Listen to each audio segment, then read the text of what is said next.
magandang umaga, magandang tanghali po sa aking mga manonood. Narito na naman po tayo sa aking munting taniman. Ako po ay magpapakita ng aking tanim na ampalaya. So ito po yung aking ampalaya. Ayan, konti lang po ang aking tanim na ampalaya pero sagana po siya sa bulaklak at sa bunga. Ayan po. Ito po araw-araw po nadidiligan. Ayan. Ito po yung isang bunga niya.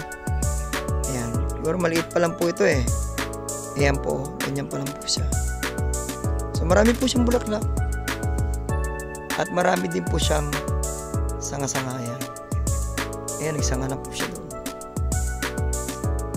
So ito po yung isa niyang bunga. Ayan. May bunga din po siya doon. Ayan po. Pakita ko sa inyo. Ayan. Yan, bunga niya o yan. Meron pa po siya mga bunga dito. Ito po. Ayan. Pakita ko sa inyo. Ito kaso maliit pa to eh. Ayan o. Napakaliit na po. Maliit pa po siya.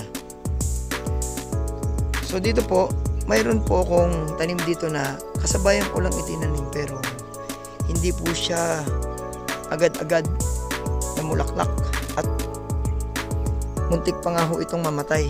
Ito ho siya oh. Nabansot po siya eh. Ayan. So ayan po yan. Nabansot po siya. Actually sabay-sabay ko po yan itinanim. Ayan, sabay, yan, yan. Yan po siya. Yung isa. Ito po yung nabansot na sinasabi ko. So parang hindi ho siya nagtuloy-tuloy ng agad-agad na tuloy-tuloy siyang lumaki. Hindi katulad ng mga katabi niya. Sa mga kasama niya. Sabay-sabay ko yan tinanim eh. Pero hindi siya lumaki. Bakit? Ang tingin ko po dito na ano ho to ng peste. Yung ugat niya po siguro nakakuha ho siya ng sakit dito. So sa lupa na to. So, actually po, mamamatay na ho to kaso na-survive ko lang siya. Paano? Paano ko siya na-survive? Ginawa ko po, inangat ko po yung lupa niya. So, pinruning ko po. Tinanggal ko, kinalbo ko ho yan eh. Kinalbo ko siya. Tapos, mga 1 linggo, inoobserbahan ko, nilagyan ko rin ho siya ng vermicast, ng vitamins. Kaya ngayon, ayan, nabuhay na ho siya. At meron na ho siyang bunga. Ayan o.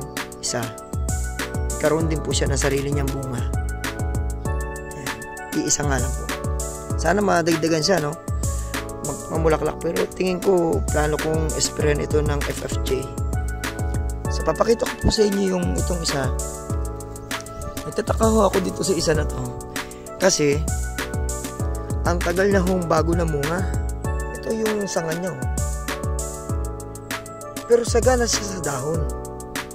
Sagana po siya sa sanga, sa dahon. Ito po dapat pinapruning po pala ito. Ayan. So wala po ako masyadong time kasi hindi ko pa napapruning. Pero po pruning po dapat yan. Mula dyan. Dito pag akit niya rito. Dito na siya dapat okay na. Yung mga sumusobra po dito katulad nito. Ito po. Ipopruning niyo po yan. Cut niyo po yan dito. Ayan. Pero titignan niyo po rin muna. Baka may mga bulaklak at may bunga na. Ayan o. Katulad niya na. Bago mo siya i-pruning. So yung mga sumusobra lang po dun sa sanga niya, i-pruning nyo. Ito, tatanggalin nyo na po ito. Itong mga ganito. Ayan, tanggalin nyo na po yan kasi nakakahawa po yan. Yung mga nalalantang dahon niya. So papakita ko naman ho sa inyo yung iba ko pang ampalaya. Ito po. Ito, nagsanga na po siya. Ayan, mahaba po yan. Marami po itong bunga. Ayan, marami po siyang bulaklak. Oh. Kita niyo po, ang dami niyang bulaklak. At may mga bunga na rin po siya. Ito po yung kanyang bunga. Ayan o. Oh. Isa. Ayan. Meron pa pong isa. May bulaklak pa po siya dito. Kasi pagtapos po ng bulaklak, bunga na ho yan eh. Ayan. Ito po yung isa.